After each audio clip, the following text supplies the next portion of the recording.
throat and chest congestion and all types of little things. And I am starting to feel better. I do have a shortness of breath, still a little bit, and a small cough, but I will do my best to make this as best as I can in my current state. I also wanted to get my first actual video out. So thank you for those that have already subscribed to this channel and left me comments and feedback. And thank you to those who listen to this one and upcoming videos that I will begin to bring to you on a more consistent basis. So I'm going to start with a story about a woman that they called the Black Widow.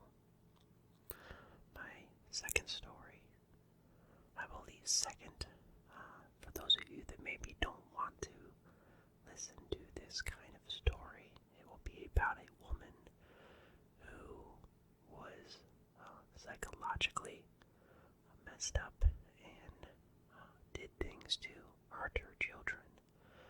So if you don't want to listen to anything like that, then you cannot listen to the second story, and that will come shortly. So the Black Widow that I'm going to tell you about was born in 1935. In 1988, she was 52, and her name was Melissa Ann Shepard. Melissa Ann Shepard lived in Ontario, Canada, and she was married to a man named Russell Shepard. During their marriage, Melissa had met a man named Gordon Stewart.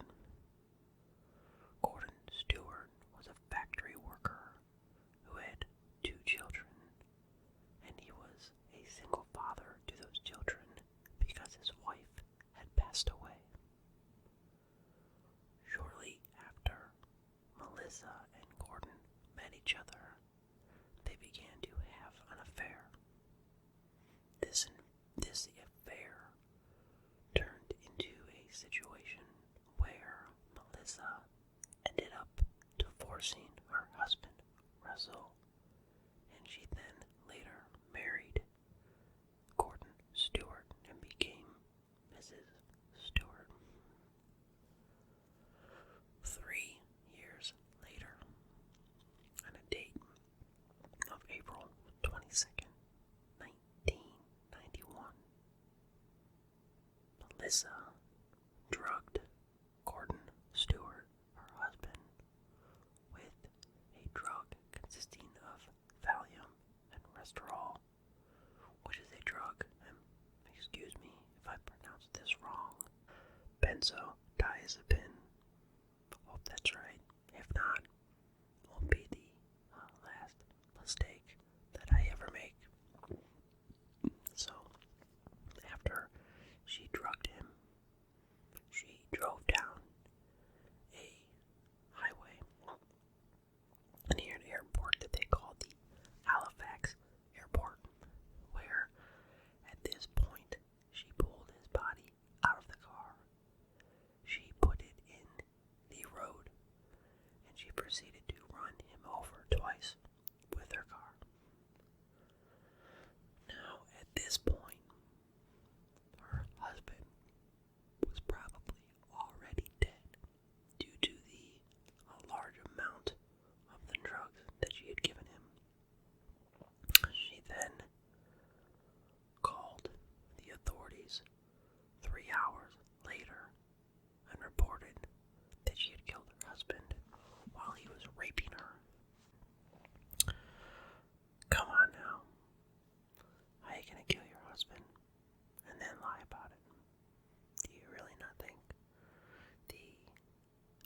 autopsy isn't going to reveal a drug.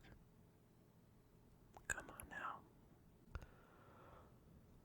So, with this rape that she confessed that her husband tried to commit just did not make sense. Mr. Stewart, before he actually died, had written a letter in which he had said that Melissa, his wife, had been cheating on him.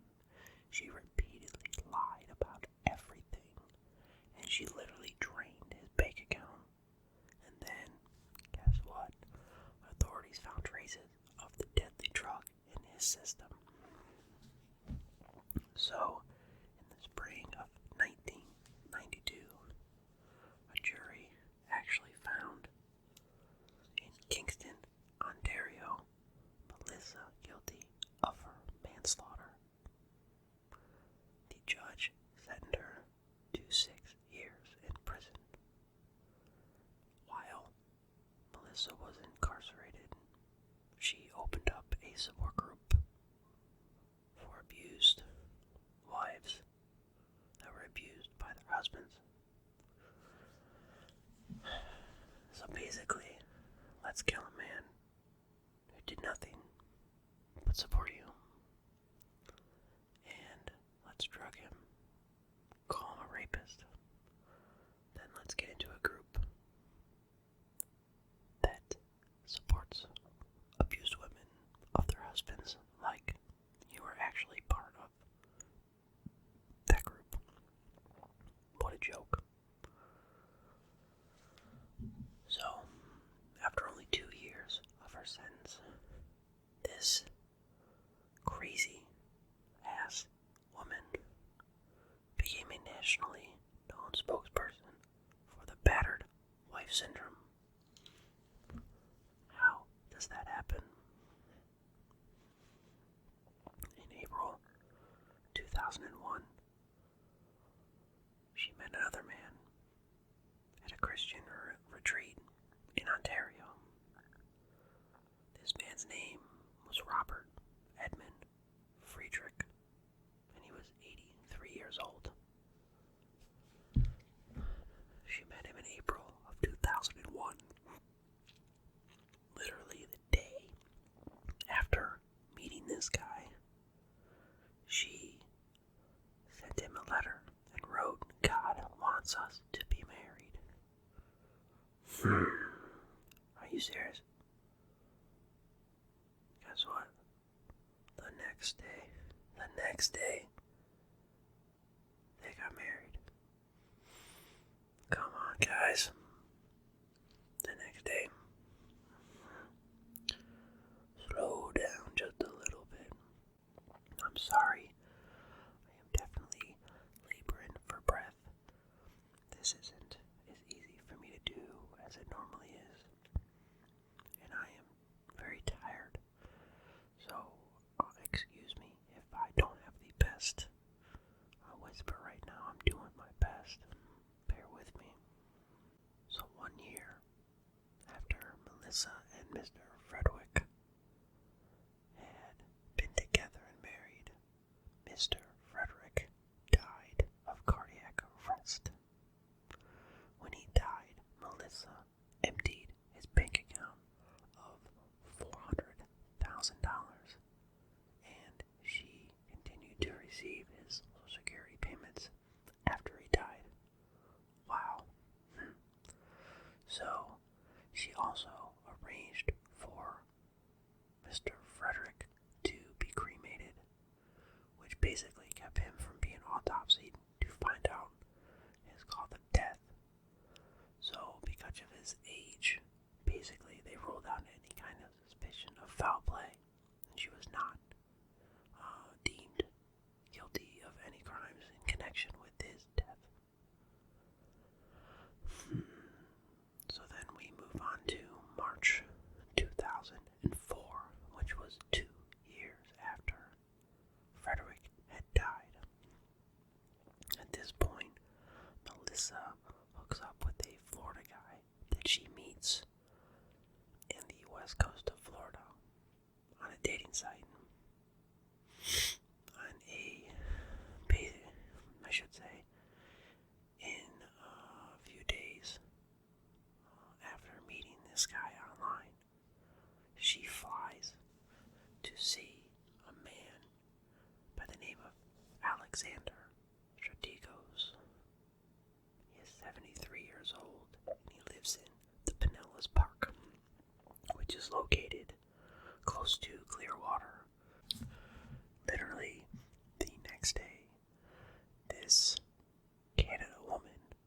Melissa, what a friggin' piece of work, moves in to this man's house. And very shortly after, guess what? They got married. Oh, over the next 8 months of their marriage, her husband, Alexander, kept falling over, kept feeling weak, and he kept hitting his head. He was hospitalized 8 times. Yes, 8 times in 8 months. And his doctors could not figure out what was wrong with him. In January of 2005, so not even 10 months after they were married, he died. Before he died, he signed over his power of attorney to his wife. Imagine that. Now, Alexander had a son. This son became very suspicious because, obviously, he sees a woman come into his dad's life.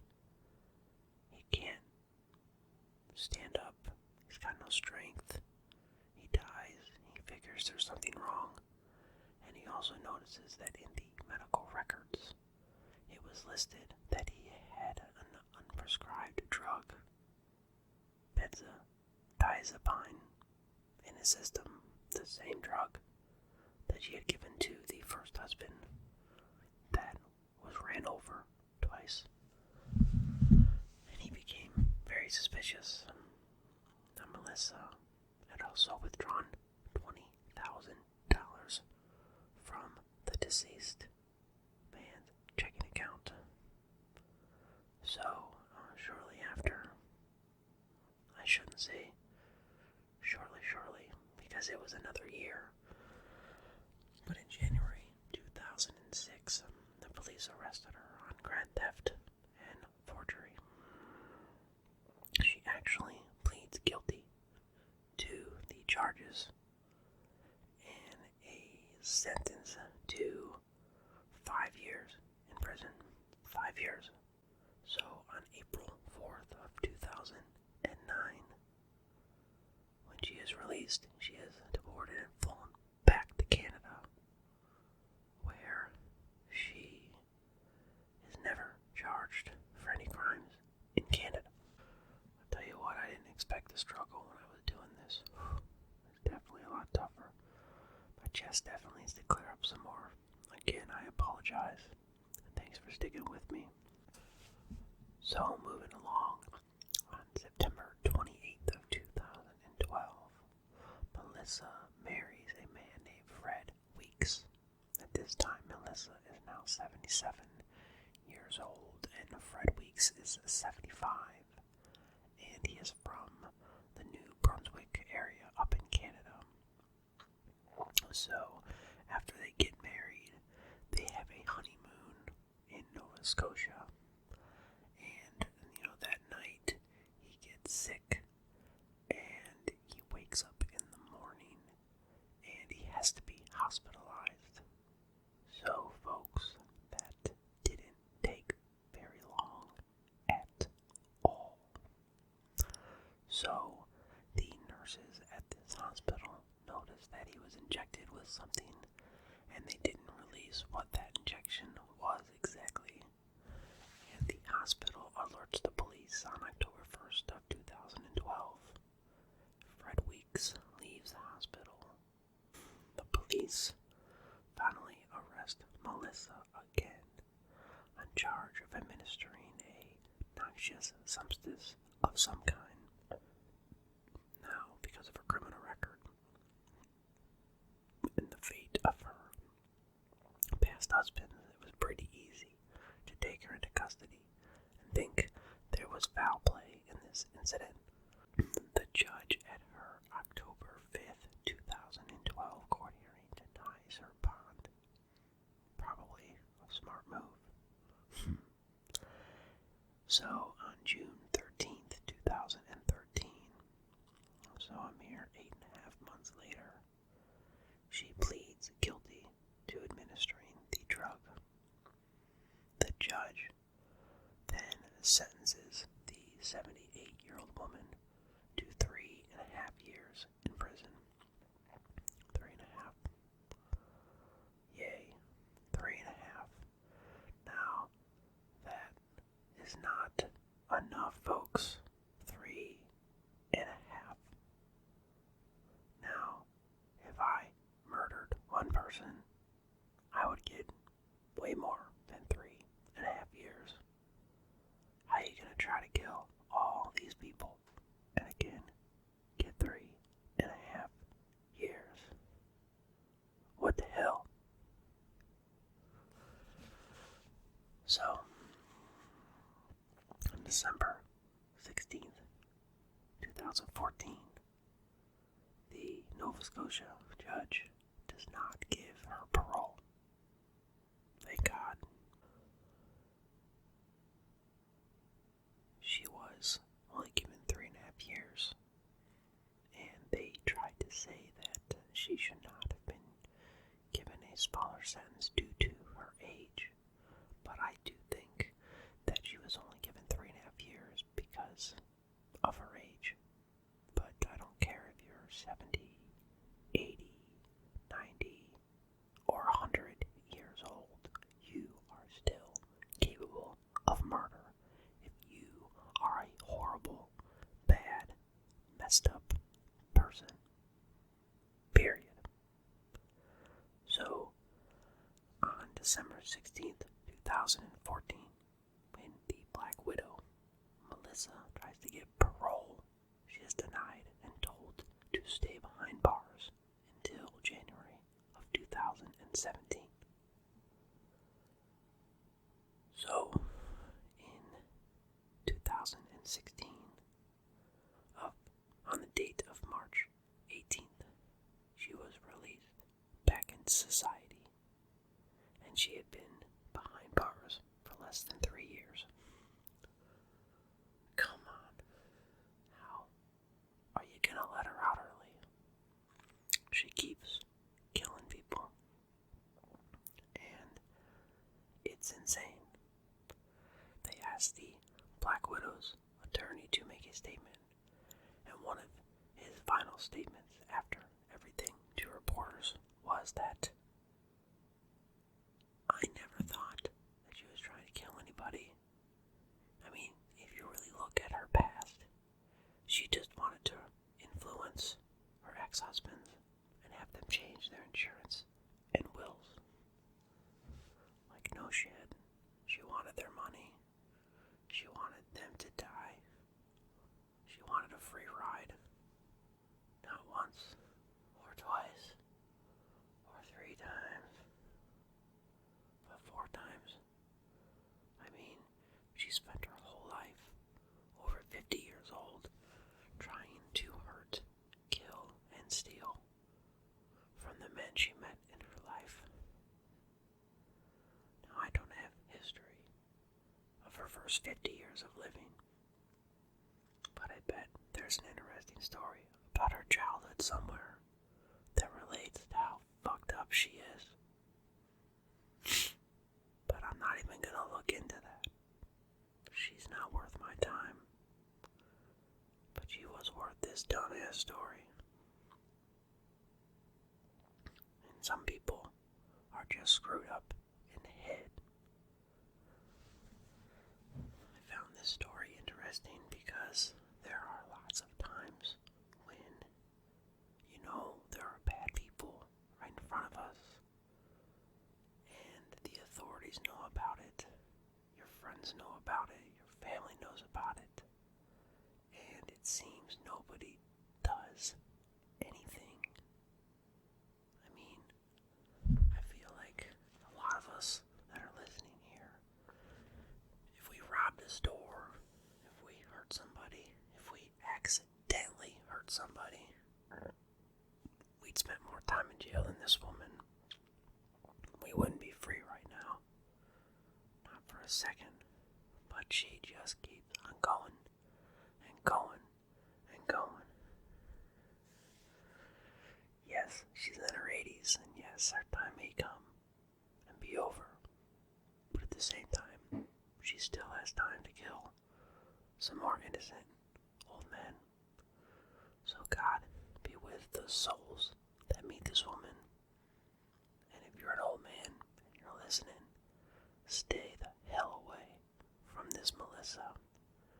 And if you're a woman, stay away from this woman. She's bad. And she's gonna hurt anybody that comes in her way. So with that being said, let's move on to the next one. I, again, for the third time, will apologize for my voice or lack of oxygen that I can seem to pull, and my labor breathing, if you hear it.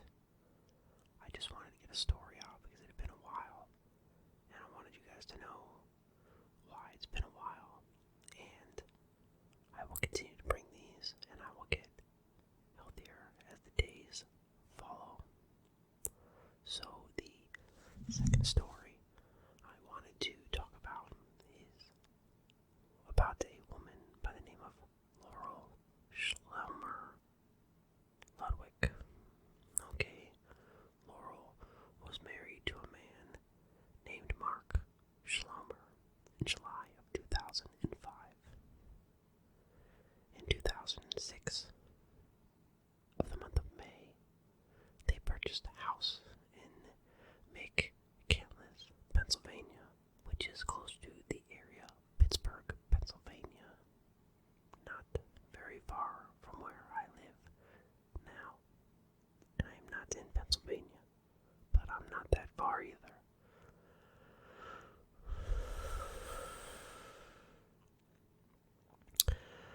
By September of 2009, they had two children, both sons. The youngest was 18. The youngest was 18 months old, and his brother was 3 at the time, so they didn't waste very much time having kids in the beginning of their marriage. Mark was 39 years old, and he worked as an insurance man, and Laurel was a former teacher.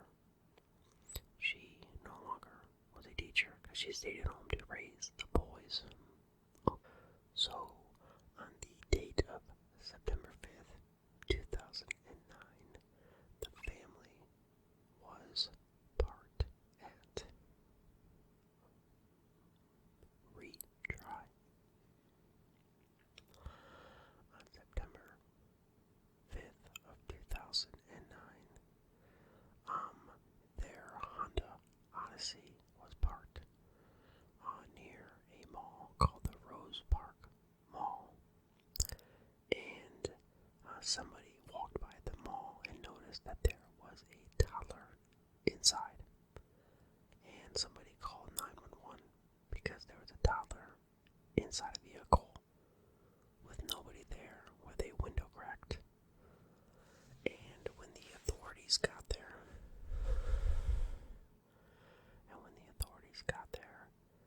the temperature inside the van was 112 degrees. Wow. Don't leave your kids or your pets inside a vehicle.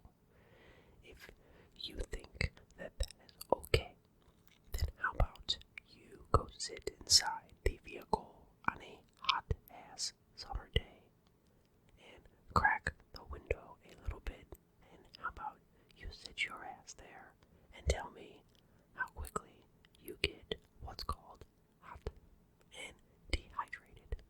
It won't take you very long to get the hell out of that car or turn what's called the air conditioner on. So don't leave your kids in the car or your dogs. Period.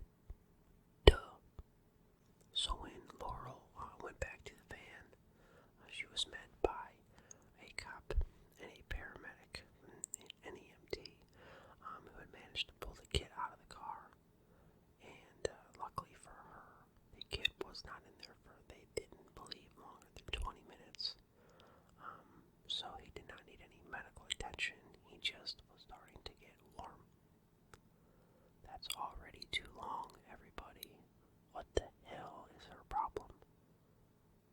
Doesn't make sense to me. You just don't leave kids or pets in your car.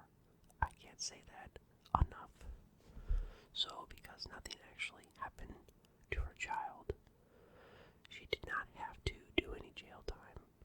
She basically pleaded guilty at her court case for leaving the child in the vehicle, and she had to pay a fine, and everything was done. It was basically like she had a lapse of care. She won't do that again. Pay a fine, and we're done. And that's where they left it. So they thought it was taken care of. Well, that incident was. So basically, in 2013, Laurel and her husband had their third son. On April 16th of that same year, 2013, Laurel was backing her van out of the driveway when she ended up hitting two of her children and ran them over. One was a 2-year-old and one was a 5-year-old. And they had to go to the hospital because they suffered internal injuries. One of them specifically more than the other. And the one had broken bones. So they did survive. But oh my gosh, that would be the worst, to run over your kids with your car. So like most of us, if you hit your kid and you didn't mean to, you would be horrified. You would find it hard to deal with that, and you would ask people for help. You know, she went to church. People helped her, talked to her. They tried to get her through the mess. The people who checked on the accident did deem the accident an accident, and nobody said that she did this on purpose. So again, there was no criminal charges brought to her at this time. So we move forward to the date of April 1st of 2014. Their 7-year-old son was put on a bus to go to school. When he left for school, she then went into the house, and she had her other 2 kids there at this time. Those 2 kids were 3 and 6 years old, and she went upstairs and she told them to take off their pajamas. She fixed them a nice warm bath. So the mother, after she filled that warm bath up, put the kids in the bathtub and held them under the water. And not just held them, got into the tub with her clothes on and sat on the kids' heads to make sure that they couldn't get out and they couldn't take a breath. And once those bodies of her sons laid limp in the water, she took them out. She laid them on the bathroom floor. She then bagged them up with 2 soaked towels and placed them in the garage. That's sad.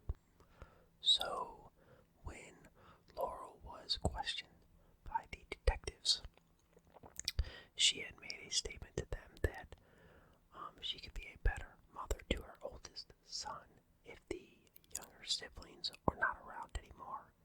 And she told the detectives that there were crazy voices that told her the younger ones would be better off in heaven than the older. So later that day, the detectives had the mother booked into the Allegheny County Jail in Pittsburgh, and she faced charges of homicide, attempted homicide, aggravated assault, and tampering with evidence. And again, this woman was denied bond. On April 5th, 2014, the 6-year-old son, Daniel Schlemmer, had died since the accident. So at the mental competency hearing on April 7th of 2014, 2 days later, there's a doctor by the name of Dr. Christine Mortone, and she testified that Laurel was psychotic. She testified that Laurel was psychotic, suicidal, and suffered from depressive disorder. And upon this testimony, they ruled that the defendant was mentally incompetent to stand trial. That's a bummer. Because if you kill your own kids, you should go to jail, no matter what. The judge then ordered that the defendant be committed to the state hospital called the Torrance State Hospital in Derry Township, which is about 45 miles away from downtown Pittsburgh, and that's where she's supposed to stay. And in January of 2015, the judge postponed the murder trial indefinitely. A gag order was also issued prohibiting the prosecutor and defense attorney from discussing the case publicly with anybody. Bummer for the child, who should get, some kind of closure to his death, both of them. And on a later date of May 5th, 2016, the Allegheny judge, Jeffrey Manning, after the prosecution and defense could not agree on a plea arrangement, they did set the Schlimmer murder trial for June 21st, 2016. And according to the defense attorney, Laurel pleaded not guilty by the reason of insanity. So on the date of June 21st, 2016, the judge, Manning, heard the testimonies from the psychiatric psychologist named Christian Mortone again, who opinionated that the defendant was too mentally disturbed to be tried, just like they previously had decided. And the judge ordered that the defendant be forcibly medicated until she became mentally competent to stand trial for her murder.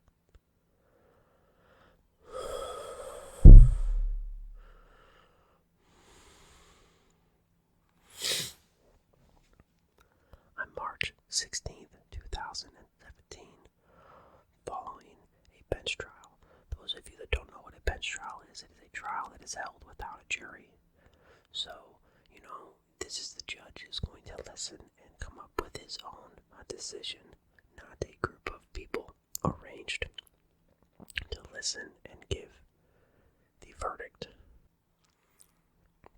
So after the testimonies of both sides and the psychologist, the judge finds Laurel guilty of 2 counts of third-degree murder, but with a mentally ill order put with the murder. So after this is brought out, the prosecution basically argues that this is first-degree murder. But the judge said no, due to her medical condition, that she was diminishly,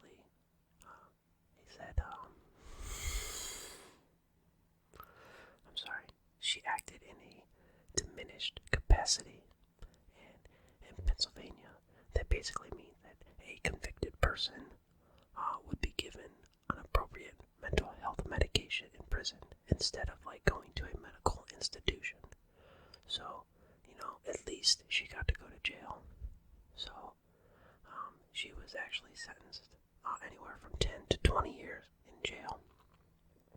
So, at the end of the day, at least, this woman went to jail.